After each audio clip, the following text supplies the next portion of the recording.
A ver, decía Rilke que la fama es una suma de malentendidos. Y me parece que con usted hay un malentendido. Es un escritor que hace radio, pero si uno lo presenta de esa manera, no va a faltar quien se sonría pensando que se trata de una cachada. Y la duda que yo tengo es si eso se debe a pereza mental, ¿no? Lo han etiquetado como hombre de radio y he sabido que el efecto de la etiqueta es equivalente al de la cosa juzgada, o si es el convencimiento de que es absolutamente imposible cualquier forma de bilocación, vale decir, si uno está en la radio, no puede estar en la literatura. Eso sucede no solo con la radio, sino con, eh, más especialmente con la música, ¿no? Si bien no he tenido una carrera muy intensa de músico, es muy evidente que es una actividad importante para mí, que la he hecho y que la he compartido con gente muy calificada. Y sin embargo, parece que la idea es que hay que elegir una profesión, hay unas supersticiones gremiales al respecto que hacen que uno tenga que decidirse por algo. Yo creo que, de todos modos, en el último tiempo, uh, algunos vientos nuevos han venido a disipar esa convicción que tiene la gente de que abarcar mucho es apretar poco, etcétera, ¿no?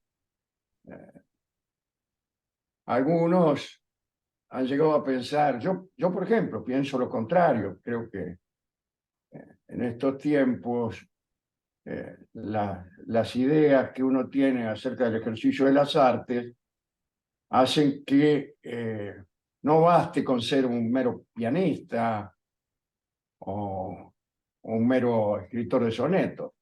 Hay que ampliar las, las dotaciones, la sabiduría, los ejercicios y, y articular distintas artes. Los artistas más avanzados en el pensamiento suelen, no es mi caso, por supuesto, ¿no? Pero suelen ser diestros en más de una disciplina y se preparan para eso y estoy de acuerdo con que no basta ser un mero pianista y más todavía que es necesario que el artista serio de estos tiempos tenga una base filosófica, humanística, antropológica, si uno quiere, para sostener más diestramente sus chistes de pizzería, ¿no? Alejandro, ¿de cuál de sus libros prefiere hablar?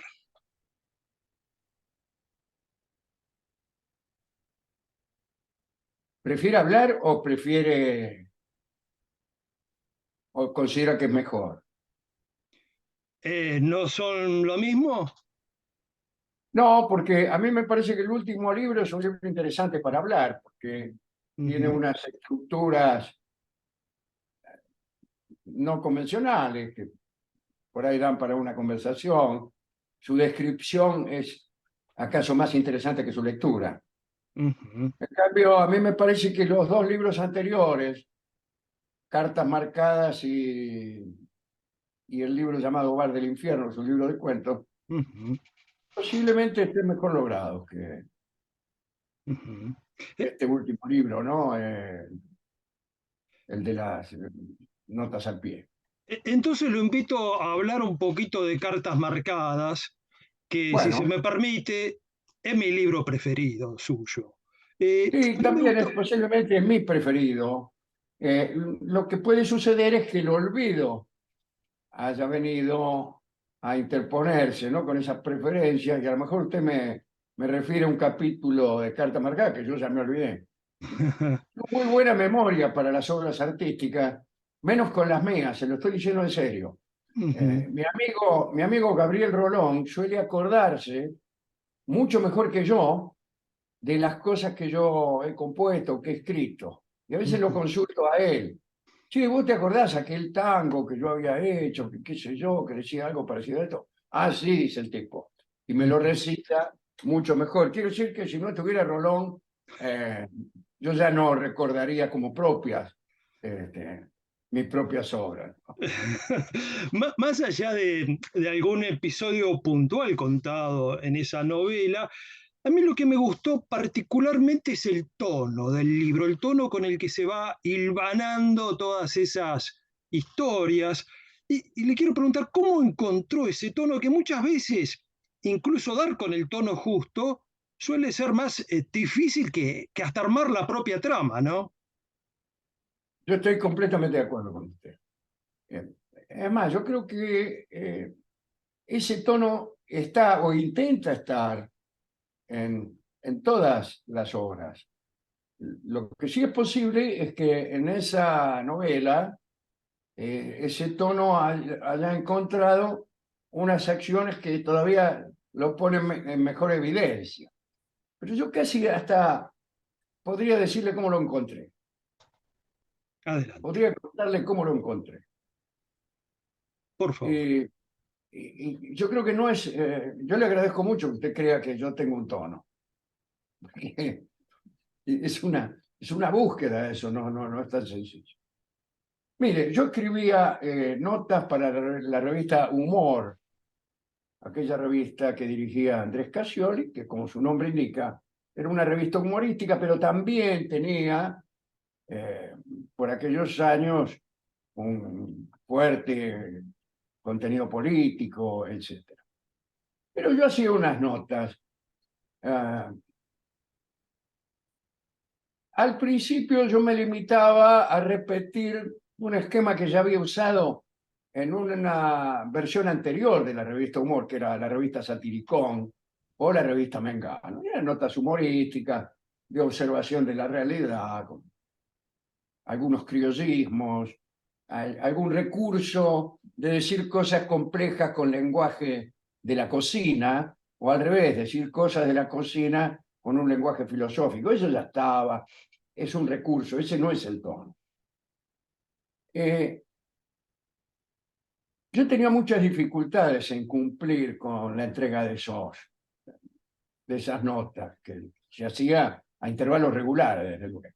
Muchas veces no cumplía, el director Casioli me mandaba un tipo al lugar donde yo trabajaba, y con órdenes de esperar a que yo terminara la nota y no moverse de mi lado, ¿no? Para empujarme. Bueno, yo como podía cumplía con esos menesteres.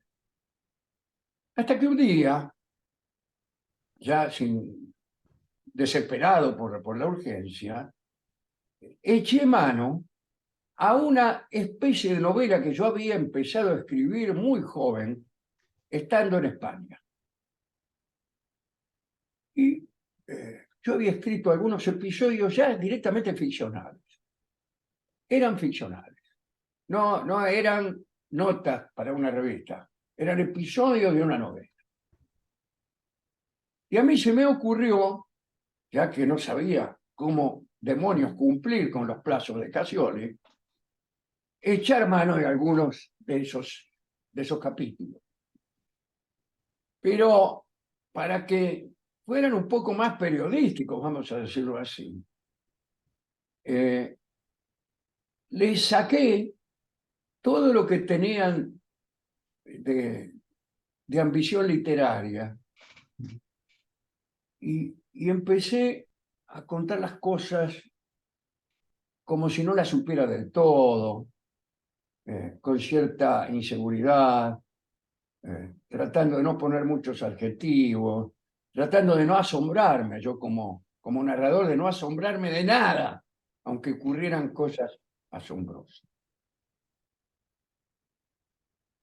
Y de esa mezcla de narrar episodios poéticos como si realmente estuviera escribiendo un libro de ciencia, salió ese tono que dice usted. Es un tono aparentemente despojado, pero que en ese mismo spogliamiento, dirían los italianos, encuentra, eh, encuentra su propia razón sentimental.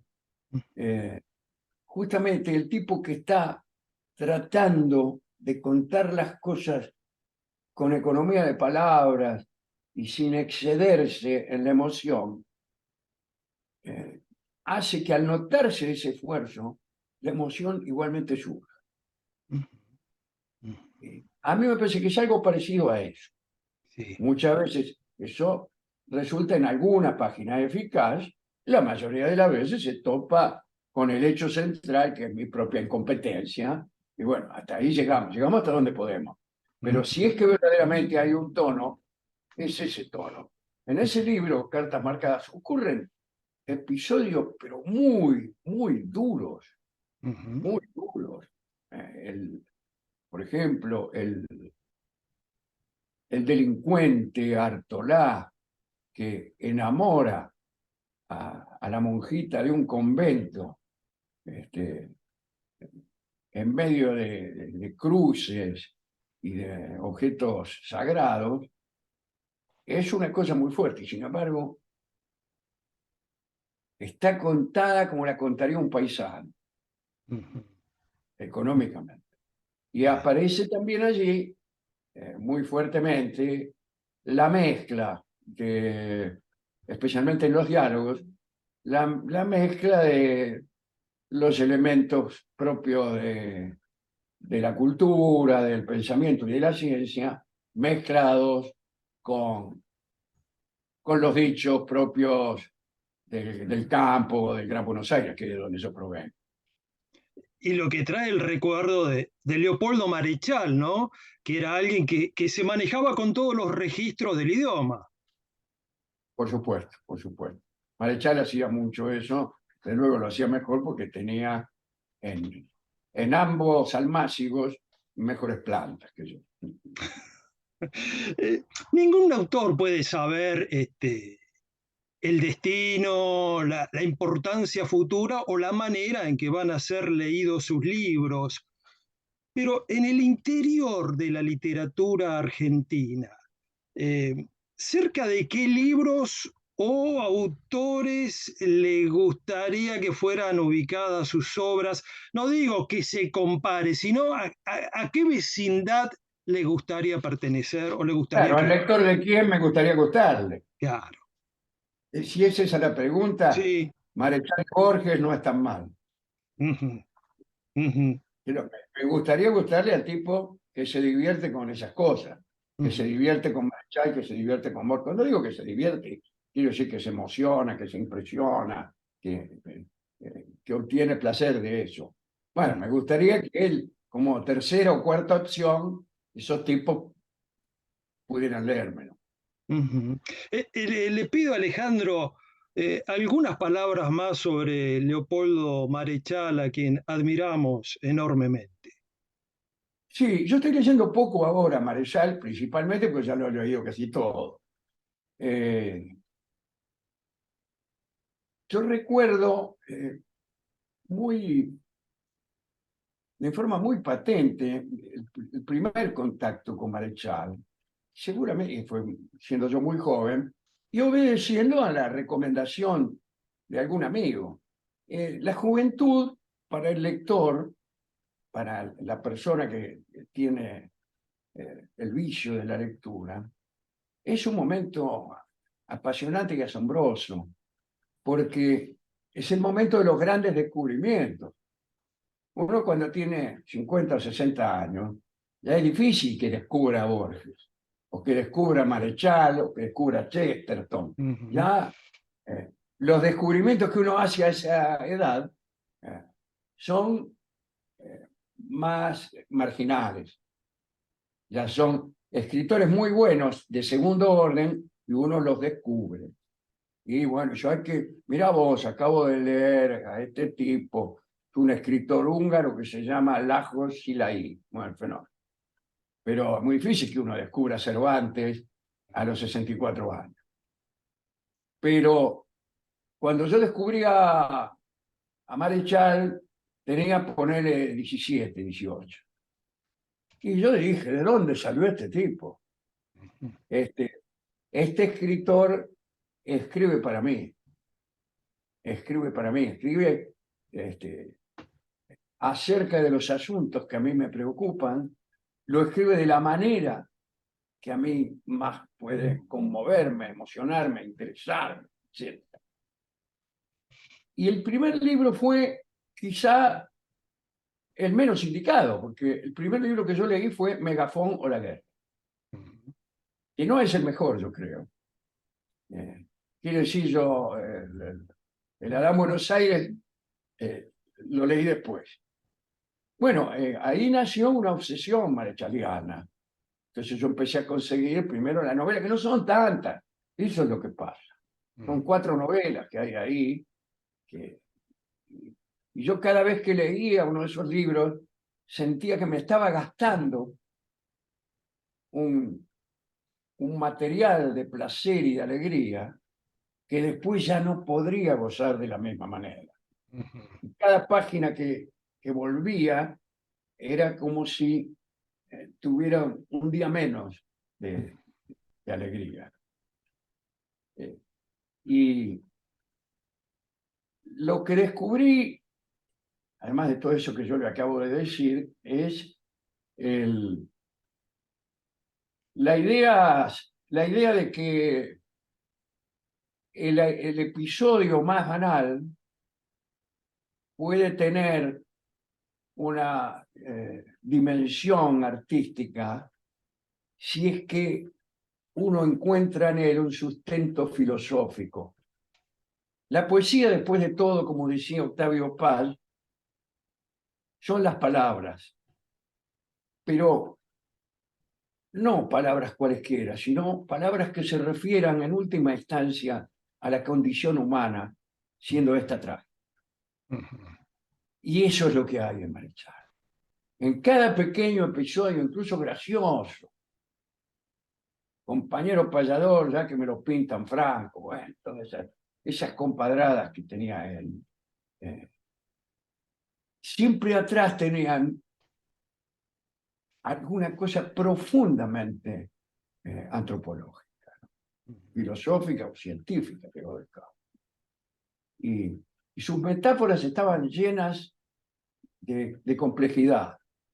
Recuerdo, son 2 o 3 páginas que él escribe acerca del caos, su etimología y el verdadero significado a partir de las consideraciones históricas y etimológicas. Y lo que resulta de todo eso, que parece, al principio parece nada más que una serie de fuegos artificiales de erudición, lo que resulta es infinitamente poético. Sigamos hablando del Alejandro Dolina lector. ¿Es de escribir en los márgenes de los libros? Sí, sí, sí. Sí. ¿Y cuáles son los libros de su biblioteca más anotados? Los libros de ciencia.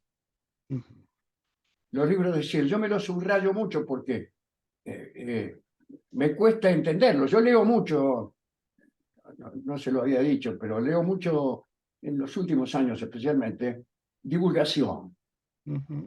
Y algunas cosas las entiendo, otras las adivino y otras ni siquiera las sospecho, ¿no? Pero a veces leo divulgadores sencillos y otras veces tipos bastante complejos. Mis preferidos son Popper, Jorge Wagenberg, el nigeriano este de los memes, el Dawkins, Richard Dawkins. Esos tipos me gustan mucho. Y entonces subrayo mucho para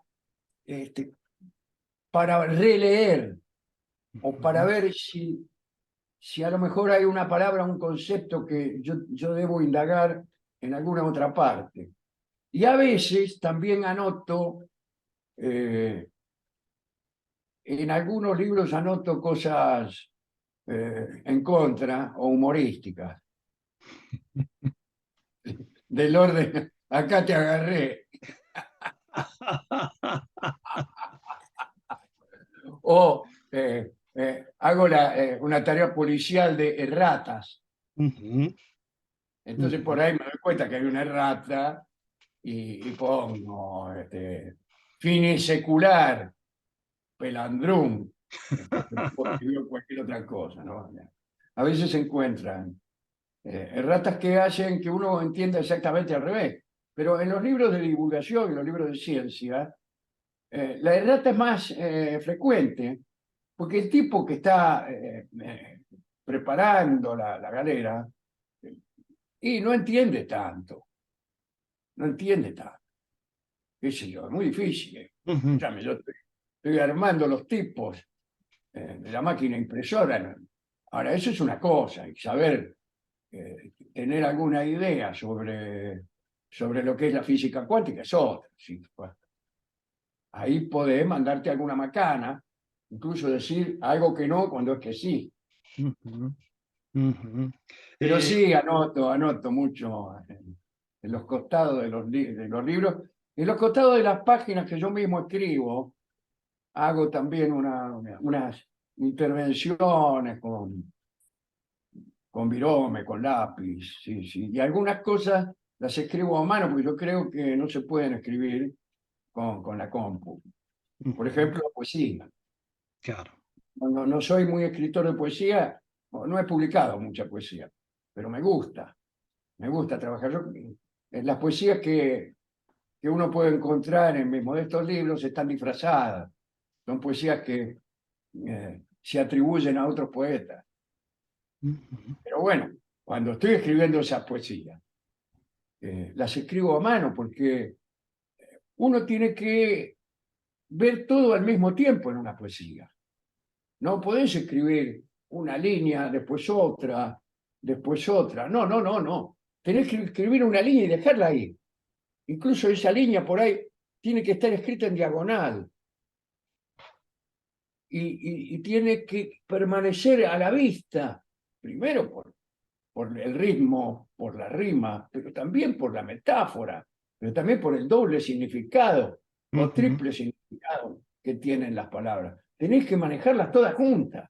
ujú, Puede ser que yo al tercer verso, tercera línea que yo estoy escribiendo, las dos primeras se me hayan ido de la vista.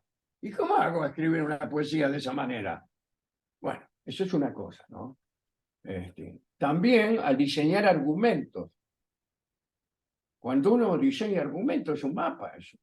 ujú, Es un dibujo lleno de llaves, de flechas que van de un lugar a otro. Y uno pone historias que ha escrito, que pertenecen al mismo libro y que no tienen relación. Y dice, bueno, vamos a encontrarle una relación. Eso, vamos a escribir, por ejemplo, un indicio, un presagio sería todavía mejor. Bueno, entonces eso lo tiene que armar. Mirá, conviene que en las primeras páginas surja algo. Por ejemplo, el personaje encuentre en el suelo una herradura luminosa. Bueno, pero, y eso parece no tener ningún sentido al principio. Uno tiene suerte por ahí, al final del libro, esos presagios que le dije, es un invento cualquiera, ¿no? Se unen con un hecho que viene a explicarlo, a justificarlo o a rimar poéticamente con eso. Para escribir así, hay que tener a la vista todo. No podés olvidarte del primer capítulo. No, no se escribe así como chorizo. Así como tampoco se escribe, me parece a mí, eh, en una actitud siempre descriptiva, en donde las cosas no avanzan. Un tipo anda mal con la mujer y empezamos a describir, a describir, a describir, a describir. También puede ser incluso una gran novela psicológica. Pero aunque sea una gran novela psicológica, también tiene que ir de un lugar a otro, no puede quedarse ujú, en una situación, ¿no? Y eso es algo que necesita una meditación sobre el todo ujú. y una forma física de escribir eso, para que las cosas se relacionen. Si uno escribe una página y la pone en una pila y no se acuerda más de ella, la novela se va a resentir. ¿Hay algún libro cuya lectura constituyera un acontecimiento muy importante en su vida? Y claro, sí, hay varios. Megafono, la guerra, por lo que le acabo de decir, Sí. evidentemente, pero yo diría que del sentimiento trágico de la vida de Unamuno ha sido un libro importante en mi vida.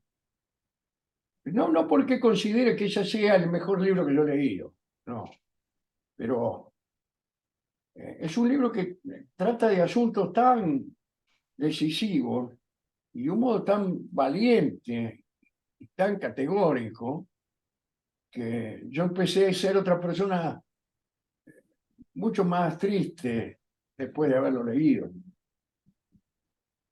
De todos modos, hay tristezas que uno debe elegir. Ujú. Hay ciertas tristezas que son muy preferibles a estados así de optimismo gratuito.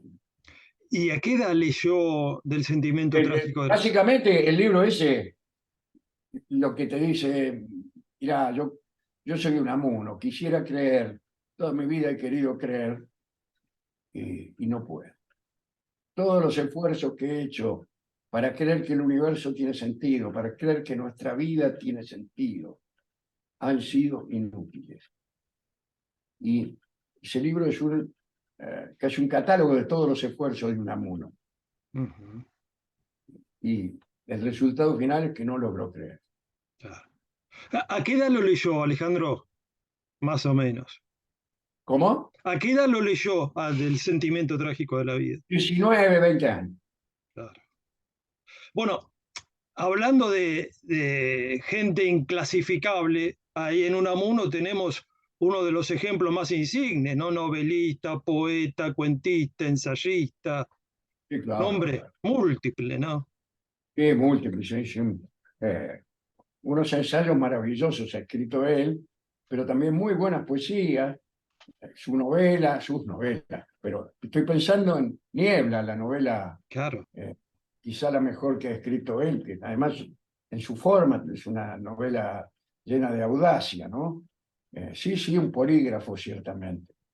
Y ahí tiene escritos filosóficos muy, muy, muy consistentes, ¿no? Hoy en día, por ahí uno puede advertir desde lo temático alguna cosa que ha pasado de moda, pero bueno, es Ujú. inevitable. Sí, señor, pero otras cosas parecen escritas ayer.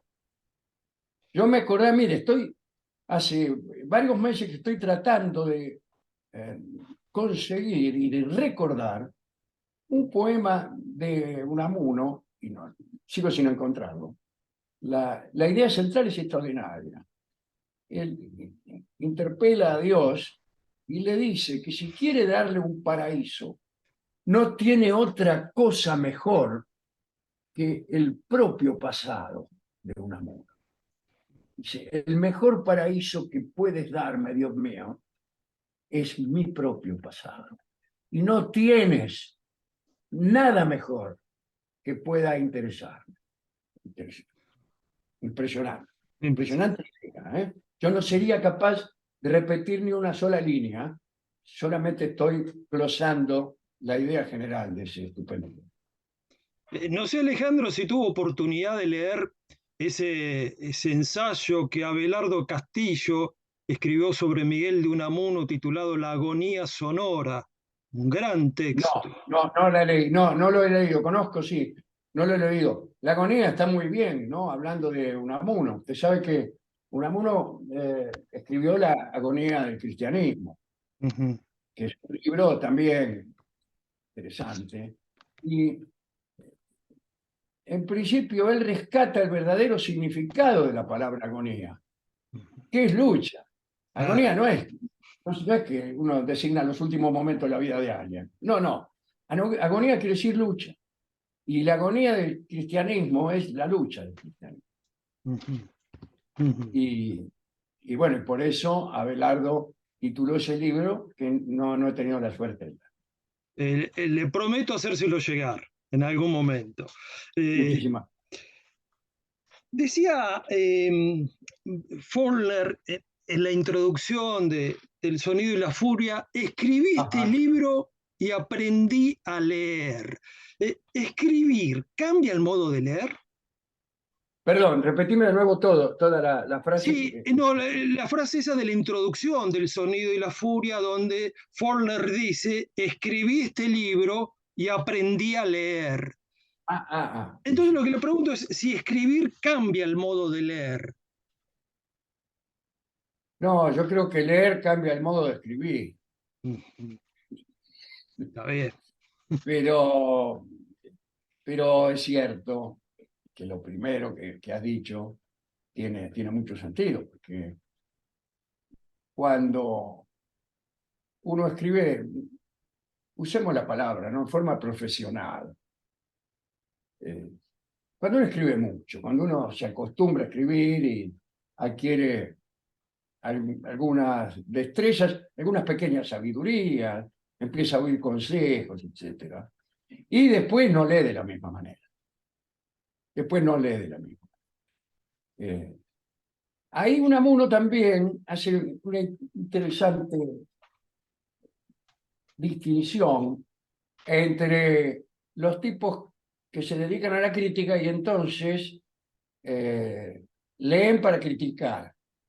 Y dice, yo no leo para criticar, sino que critico por haber leído. Muy bien.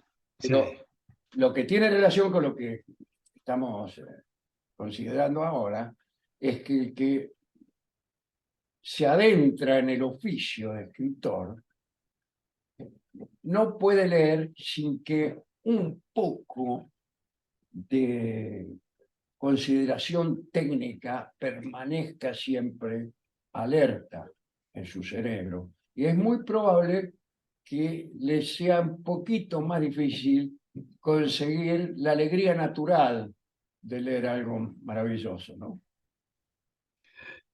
Se dice de usted probablemente con acierto que ha acuñado un estilo dolinesco, digamos. ¿Qué es el estilo para un artista?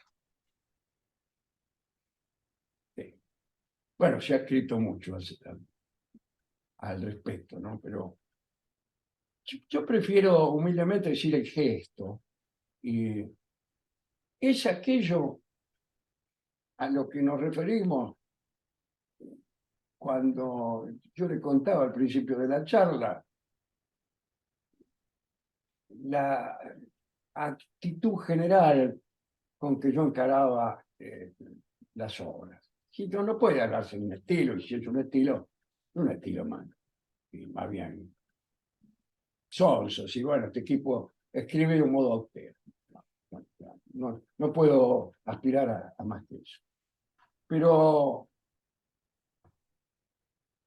lo que creo es que es algo que los otros descubren antes que uno. Ujú. Y muchas veces lo que los otros descubren no es lo que uno quería. Vaya a saber si todos los escritores han querido ser considerados como después lo fueron. Pero quiere decir que el estilo es un juicio que los demás hacen sobre uno y está sujeto a circunstancias que pueden ser cambiantes. Se me ocurre, por ejemplo, la traducción, ¿no? Claro. Como, en algunos casos, bueno, los idiomas occidentales, más o menos, se pueden conjeturar, pero ¿qué sabemos? Por ejemplo, el I Ching. El otro día hablaba de los comentarios del I Ching, que fueron escritos por un tipo llamado Chan, que le dio a un viejo libro que ya existía un sentido filosófico. ¿Y qué sabemos acerca del estilo de Chan? No lo sabemos. El estilo que vemos es el estilo de un tipo, un español que lo tradujo. No nos engañemos. Claro. Quiere decir que en ese caso estoy refiriendo a un asunto extremo, como es la traducción, pero en otros casos puede ser la época, la disposición con que uno lee un libro. Un alumno de tercer año no está muy bien dispuesto a leer al arcipreste de Ita. Y entonces, cuando le preguntan sobre ese estilo, el tipo dirá, ah, por ser respetuoso, ¿no? Dirá que bueno, es un estilo anticuado, que responde a manieras que ahora no se verifican, etcétera, etcétera. No, no puede estar muy entusiasmado. Quiere decir que la época, los usos, en algún momento, ya sin que pasen tantos años, en algún momento ciertos escritores o ciertas formas de escribir se hacen populares y son aceptados con mayor facilidad, y en otros no. Lo mismo pasa con escritores en